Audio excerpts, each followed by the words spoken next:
remercie tous les participants, toute personne qui a manifesté cette volonté, cette promptitude à prendre part à cet événement, cet atelier de réflexion des organisations de la société civile par rapport à la gouvernance des provinces. J'aimerais commencer par parler tout d'abord de ICONIA. ICONIA, c'est un institut, ICON, Institute for Alternatives, en anglais, en français c'est l'Institut ICON pour les alternatives. Et quand on parle des alternatives, nous pensons que notre pays, depuis un certain temps, et même l'Afrique, est en train de vivre dans un statu quo où les dirigeants, les dirigés ou la population, ainsi que les secteurs privés, la société civile et autres secteurs de la vie socio-économique, culturelle, n'arrivent pas à proposer, surtout à réfléchir sur des alternatives en termes d'idées, en termes d'idéologie qui puissent permettre un changement. Et ICONIA se veut être cet institut qui travaille essentiellement sur la production des idées alternatives et aussi dans la construction de l'homme, parce que l'humain, la personne, elle est en même temps une alternative à la société. C'est-à-dire, en lieu et place d'avoir des personnes médiocres, travaillons pour que nous puissions avoir des dirigeants compétents, rédévables, conscients, visionnaires et qui ont un leadership transformateur. Au lieu que nous ayons une population, je ne dirais pas médiocre, maintenant une population peut-être inconsciente, travaillons par contre pour que nous ayons des jeunes et de citoyens qui sont capables de produire des idées, d'être conscients de leur situation, de la situation du pays et de faire mieux pour que ça change. Et nous travaillons essentiellement dans le domaine de la recherche et de la formation sur des questions liées à la gouvernance, au leadership, à la participation citoyenne de jeunes et de femmes et aussi les questions liées à la démocratie. C'est dans ce cadre que nous organisons cet atelier parce que pour nous, depuis un certain temps, je pense que les Quinois en particulier et les Congolais en général, nous avons décidé de ne plus ou de ne pas trop réfléchir et poser des actions en ce qui concerne la gouvernance locale ou la gouvernance des provinces.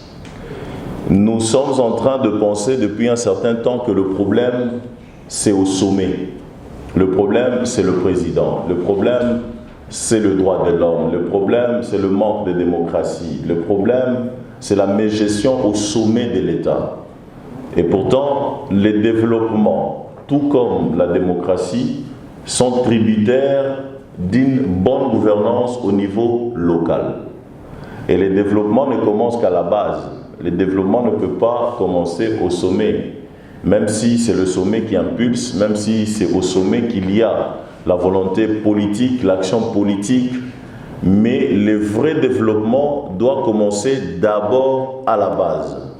Aussi longtemps que nous allons négliger les questions liées au développement ou à la gouvernance locale en général, je crois que notre pays et même nos villes, nos provinces ne sauront pas se développer.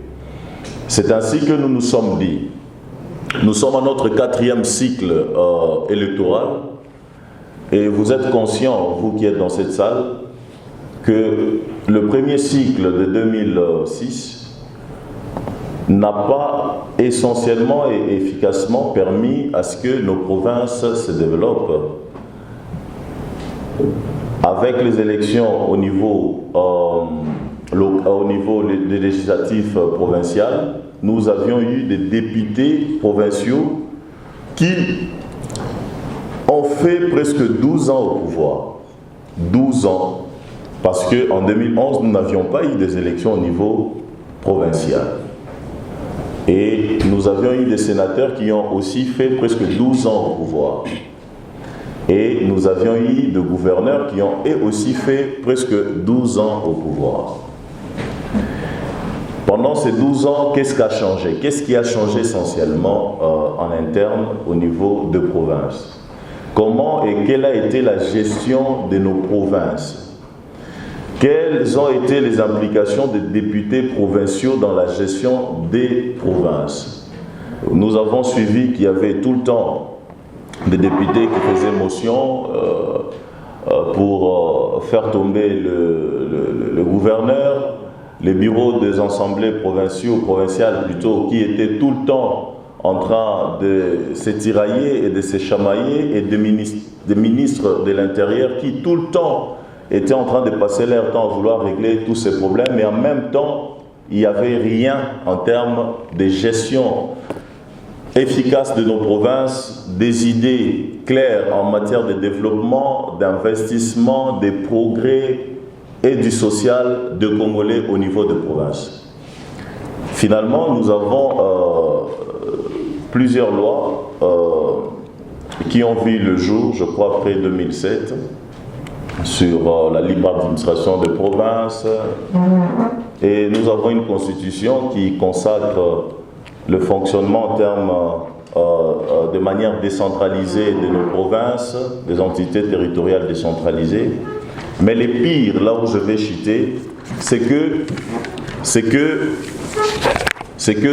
les politiciens essayent de prendre tout le temps et chaque fois que l'occasion se présente, le province en otage. Et pourtant, la gestion des provinces, la gouvernance locale devrait impliquer à la fois les gouvernants, les politiques, la société civile, le secteur privé, pour notre cas en RDC ou en Afrique, le chef coutumier, pour permettre à ce que nous puissions nous tous être capables de suivre ce qui doit être fait, en fait de penser ce qui doit être fait, de suivre ce qui est fait et de savoir évaluer au temps convenable ce qui est évaluable.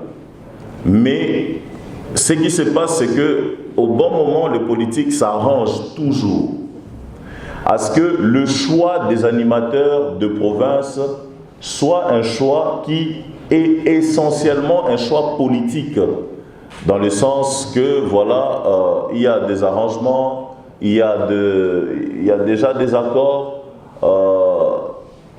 et aussi une sorte de partage de pouvoir.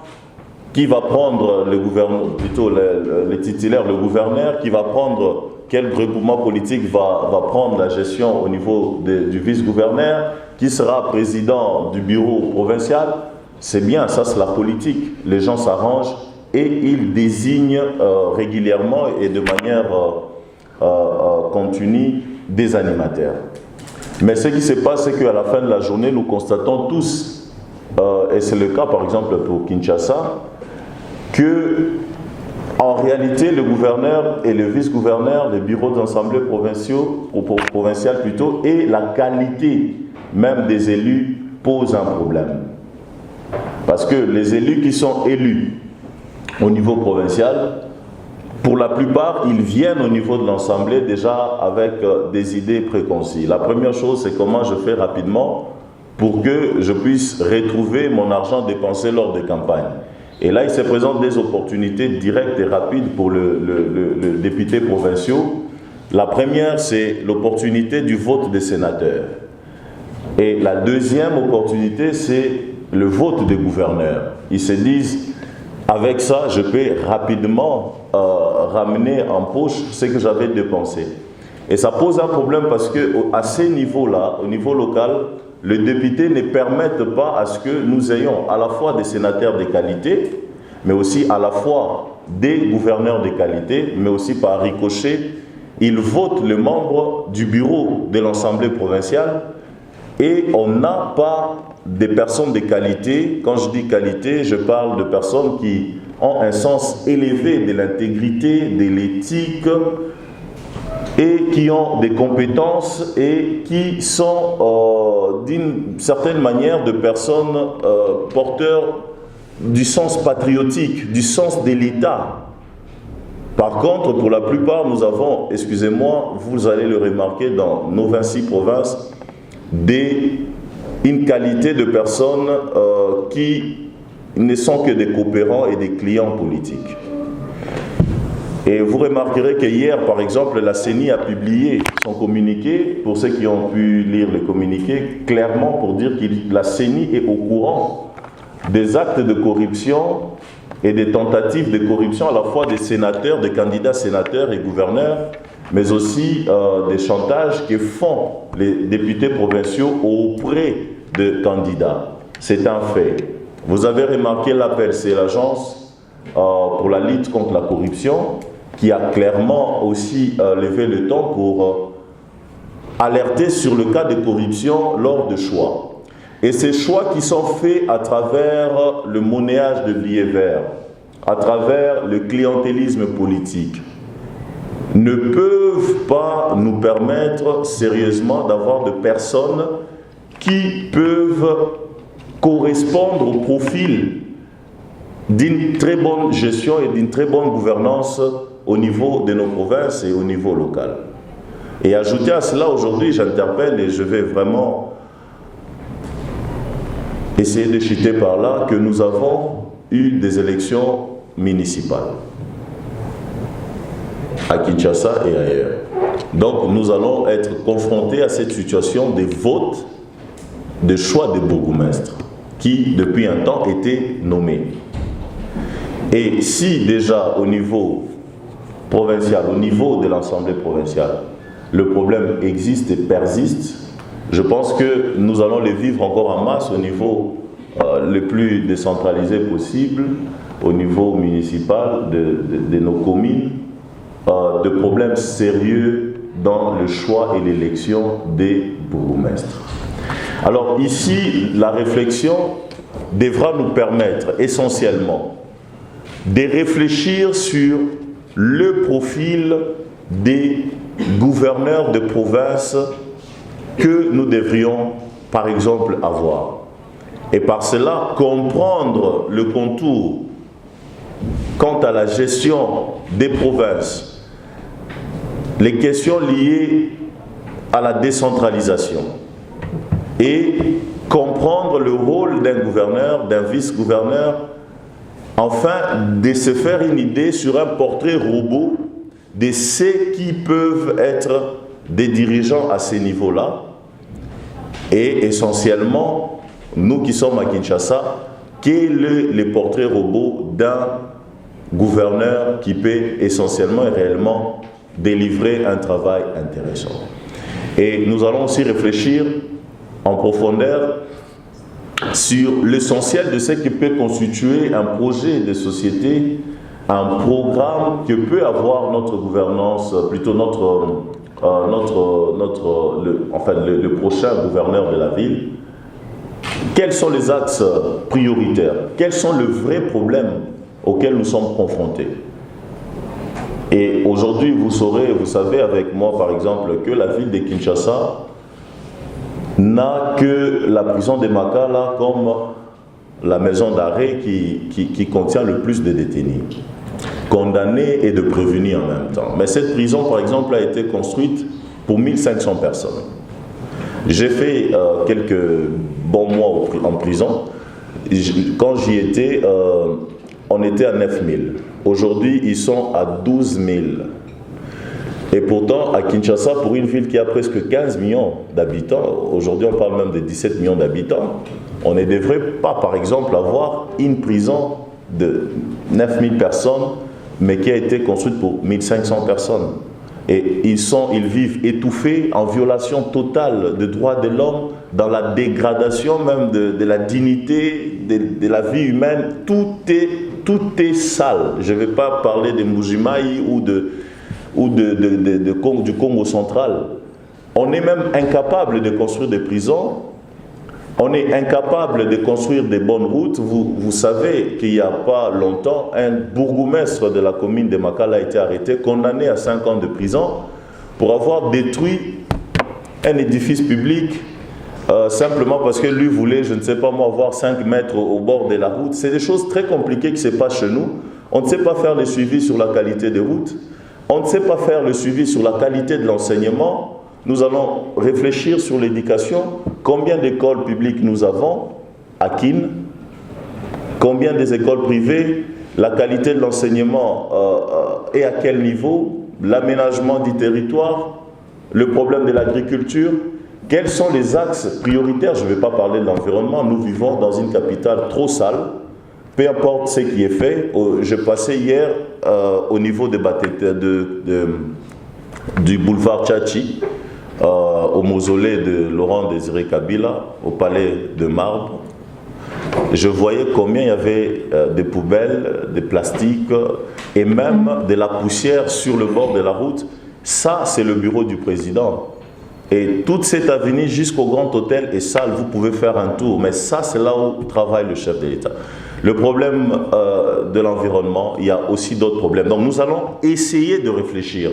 En réfléchissant sur le profil et en réfléchissant sur le programme, sur les axes prioritaires et en établissant des thématiques telles que nous allons le faire, nous pourrons, en tant que jeunesse et en tant que société civile, nous faire une idée sur le prochain dirigeant et sur la qualité de leurs idées. Et en fin de compte, ce que nous allons faire va nous permettre, parce que les gens vont dire, mais Erosa Lanine, parce qu'en définitive, nous, on ne va pas élire le gouverneur, et même si on produit le manuel, la feuille de route et notre cahier des charges, Toroké Namo Api. Ici, pour conclure, je vais dire que cette action que nous sommes en train de mener de 2 jours de réflexion va nous permettre de faire un plaidoyer, parce qu'il faut de la participation citoyenne et surtout la participation des jeunes directement dans la gestion de nos entités, de notre province et des entités au niveau le plus bas. Le plaidoyer sera porté auprès du président de la République.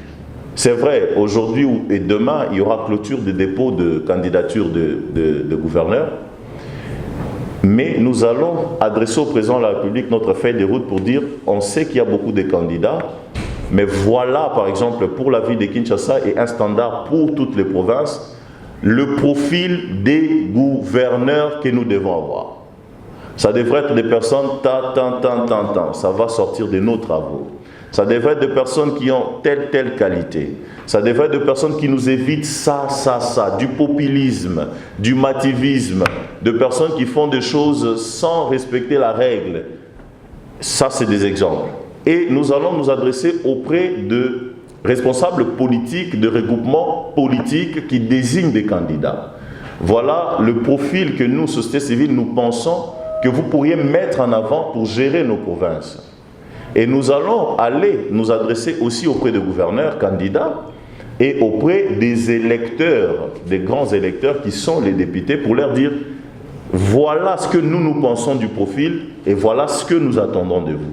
Et au niveau du programme, nous ferons la même chose. Les candidats vont avoir 5 semaines. À partir de demain, il y aura clôture des dépôts. Jusqu'au 7 avril, ils auront 5 semaines avant les élections. Et ils auront 2 ou 3 jours entre, si je ne me trompe pas, le 3 ou le 4 avril, pour battre campagne au sein des assemblées provinciales. Et donc, pendant ces 5 semaines, ils vont construire, renforcer, travailler sur leur programme qu'ils vont présenter au niveau de l'Assemblée. Et notre plaidoyer va porter essentiellement à des discussions directes et des échanges approfondis avec le candidat pour leur faire voir ce que nous pensons qui peut être prioritaire pour la ville, parce que nous, on est à Kinshasa, mais pour ceux qui sont en province, je crois que le travail sera, il y aura un relais au niveau de province pour que nous puissions nous assurer au minimum que ces candidats pourraient intégrer dans leur programme, une fois élus, des idées novatrices, intéressantes et capables d'apporter un changement. À la fin de compte, nous allons pouvoir maintenant faire un suivi en tant que société civile. Dans cette salle, on est à 100, on peut être à 100. C'est essentiellement des réflexions. Mais dans cette salle, c'est la représentation de plusieurs entités, de plusieurs mouvements, de plusieurs associations, de plusieurs structures de la société civile et de plusieurs leaders d'opinion qui ont derrière eux des masses, des populations avec lesquelles nous allons faire essentiellement un travail de suivi et d'évaluation, afin que nous ne puissions pas laisser la gestion de notre province entre les mains de personnes non seulement tentées par des intérêts politiques, mais aussi pour la plupart des incompétents et des médiocres, et que nous serons là en train d'observer et de dire « Ah, mais à Abidjan, bah, organiser Coupe du Monde, mais Banzélé a bien, Bazana Bamol, mais nous, qu'est-ce que... Nzamba Loka Biso, tout ça, non. » Le changement est facteur de la participation citoyenne et le changement est facteur de la redevabilité des dirigeants qui passent par l'exigence des citoyens. Je vous remercie.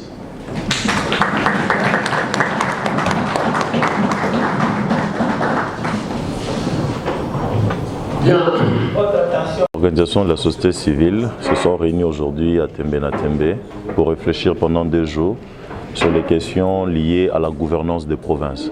Pourquoi? Mais parce que nous sommes en train de traverser un moment décisif où les assemblées provinciales, les députés provinciaux vont devoir élire des gouverneurs et mettre en place aussi le bureau des assemblées provinciales.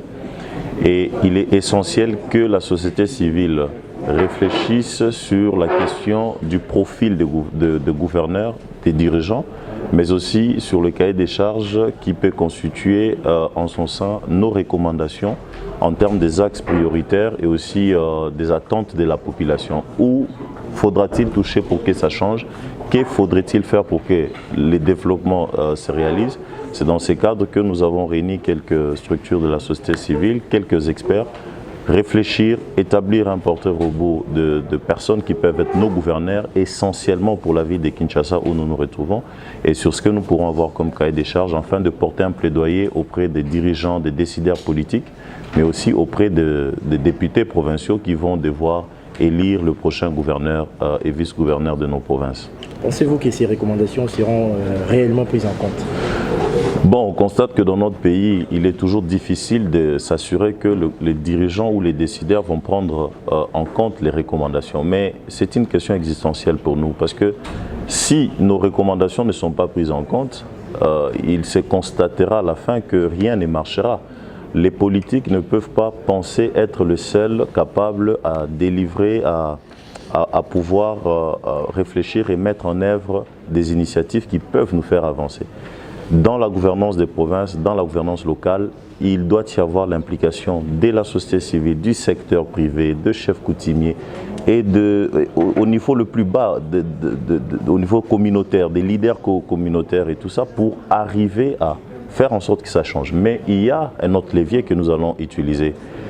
C'est la sensibilisation, la mobilisation de la population. Cette population ne peut plus accepter que nous ayons des profils de gouverneurs et vice-gouverneurs, des dirigeants locaux qui ne sont que excusez-moi les termes, mais de vrais aventuriers qui ne font rien à la tête de province, qui ne jouent que le rôle qu'on leur donne de jouer au profit de leurs partis politiques, au profit des politiciens, et où le choix même des dirigeants est fait sur base des conciliabules politiques, des accords, et non sur base d'un profil sérieux et d'un projet. Donc, les leviers sensibilisation sera démise, afin que les citoyens se lèvent et exigent le meilleur. Au cas contraire, les dirigeants seront en face d'une population révoltée, et nous espérons que nous arriverons à faire jouer cette population son rôle afin d'exiger le meilleur pour notre pays. Quels sont les mécanismes que comptez-vous mettre en place pour sensibiliser les élus provinciaux qui sont souvent habitués à la corruption pour que cette fois-ci, ils puissent élire les gouverneurs selon les attentes de la population et non selon les moyens ou encore selon les conciliabules qu'on vient tout à l'heure de le dire? Il faut souligner que le constat qui est fait depuis un certain moment, c'est que la qualité des élus locaux, surtout au niveau de Kinshasa, les députés provinciaux, est de plus meilleure que la qualité des députés provinciaux de la dernière législature. C'est un constat vrai, mais aussi il y a une nouvelle génération. Il y a 9 élus seulement qui sont revenus sur les 44 élus en 2018. Donc il y a quelque chose qui a bougé. Donc il y a plus ou moins 34 personnes qui sont là, qui sont de nouveaux, et la plupart sont des jeunes. Il y a une volonté dans les chefs de ces députés provinciaux de pouvoir faire avancer les choses. Ça peut se constater. Mais on sait que l'homme congolais ou l'humain en général est toujours tenté à des velléités de corruption, tout ce qu'on sait. Et là, nous pensons qu'il est essentiel que l'APLC, qui a déjà levé sa voix, qui est la CENI, qui a hier dit clairement qu'elle va se mettre en tant que gardien de pratiques démocratiques et de valeurs afin de décourager la corruption. Mais nous allons aussi, en tant que population, interpeller directement les députés parce qu'à travers ces cahiers des charges, nous irons le voir, les rencontrer, afin de discuter avec eux sur ce qu'ils pensent de la ville, ce qu'ils pensent du profil et le responsabiliser afin que le résultat, le jour des élections, soit des bons résultats. Mais ce qui est plus important dans un état de droit, c'est la justice. Et nous pensons que les cours et tribunaux, le procureur général, mais aussi le magistrat suprême, le président de la République, devront décourager, poursuivre et arrêter, sanctionner, juger et condamner tous ceux qui seront pris en flagrant délit, afin de décourager ces genres de pratiques. Ici, il est de la responsabilité du président de la République, de nos cours et tribunaux, et aussi de la population, de rester éveillés afin que nous ayons de très bons résultats. Alors, merci beaucoup. Ouais. Nous avons ne pensez pas, puisque les Guinéens abusent toujours avec la démocratie, ne pensez-vous pas? En soi, c'est une dictature. La dictature, c'est en fait imposer quelque chose, peut-être sans la vie et la liberté des uns des autres. Mais la démocratie impose déjà des règles. La liberté de l'autre, par exemple, la liberté d'opinion, la liberté de religion, la liberté d'expression, c'est déjà une sorte d'imposition. Il ne faut pas penser à un régime dictatorial pour changer les choses. Il faut plutôt penser comment faire respecter la loi, comment faire appliquer ces lois afin que tout se passe bien. Et quand on exige l'application des lois et qu'on les respecte, c'est déjà une sorte de répression et aussi d'imposition qu'on fait. Parce qu'il y a déjà des règles qui sont établies. L'essentiel, c'est de les respecter afin que les choses marchent mieux. Mais j'interpelle, ça c'est très important pour la ville de Kinshasa. Cette ville, c'est une ville-pays. On a 15 millions d'habitants, c'est plus que le Gabon, c'est plus que le Congo-Brazza en face, qui n'a que presque 4 millions de la population. C'est plus que le Rwanda. 15 millions, c'est tout un pays. 15 millions, c'est toute une richesse. On ne peut pas continuer à laisser notre capitale comme étant une ville à la merci des incompétents, des aventuriers. Il n'y a pas de suivi, il n'y a pas de projet, il n'y a pas de programme. Tandis que des pays comme la Côte d'Ivoire, des pays même comme le Brazzaville, sont en train de se développer. Donc il est très important que le président de la République prenne conscience que le miroir, c'est la ville, mais aussi d'autres villes importantes de notre pays et d'autres provinces doivent bénéficier d'un accompagnement des dirigeants sérieux et d'un suivi de la population très vigilant. D'accord. Oui, vous présentez. Avant d'évoluer vers vos nouvelles alternatives par rapport à la gouvernance de Kinshasa, est-ce que vous avez effectué un diagnostic de tout le problème que rencontre la ville de Kinshasa et éventuellement positionner vos réponses que vous allez inscrire dans votre plaidoyer?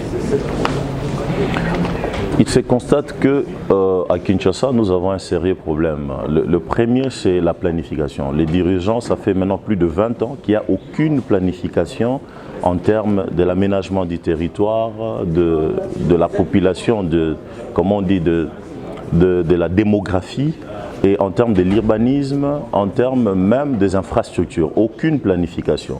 En 60, lorsque cette ville a été construite, bon, bien avant 60, mais quand le Belge partait, Kinshasa était estimé pour une affaire de plus ou moins 1 million d'habitants. Aujourd'hui, nous sommes à 15 millions. 15 millions d'habitants sans une infrastructure routière intéressante, sans des édifices, des écoles, des hôpitaux intéressantes. Il y a un problème de la délinquance juvénile, l'insécurité dans notre ville. Il y a le problème de l'eau et de l'électricité, chose que le Congolais et les Kinois vivent au quotidien. Il y a un problème des transports et des embouteillages. Il y a un problème qui est très importante, celui de la concentration d'une forte population dans un coin. Maluku constitue 79% de l'étendue de Kinshasa, tandis que Maluku n'est pas suffisamment habité et le 21% est concentré du côté est. Comment faire pour désengorger la ville? Comment faire pour que nous puissions nous assurer que le recette de l'État au niveau de Kinshasa entre effectivement dans les caisses de l'État à travers le port, les parkings et tout ce que nous avons comme régie financière, il y a un tas de problèmes que nous avons et nous pensons qu'il faut des solutions idoines secteur par secteur. Et c'est ce que nous sommes en train de faire dans ces ateliers, afin de proposer des solutions idoines. Il y a un problème aussi du respect des droits de l'homme à Kinshasa, où la police ou les autorités font ce qu'ils veulent à tous les niveaux sans que nous puissions respecter ce que dit la loi. Donc nous allons essayer de travailler là-dessus et nous produirons un cahier des charges suffisamment costaud que nous rendrons publiquement à la fin de ces assises. Merci. Vous pouvez vous présenter parce que certains diront Filimbi, tout ça. Non, c'est Carbone Béni, directeur exécutif de Iconia Institute. D'accord. Mais je reste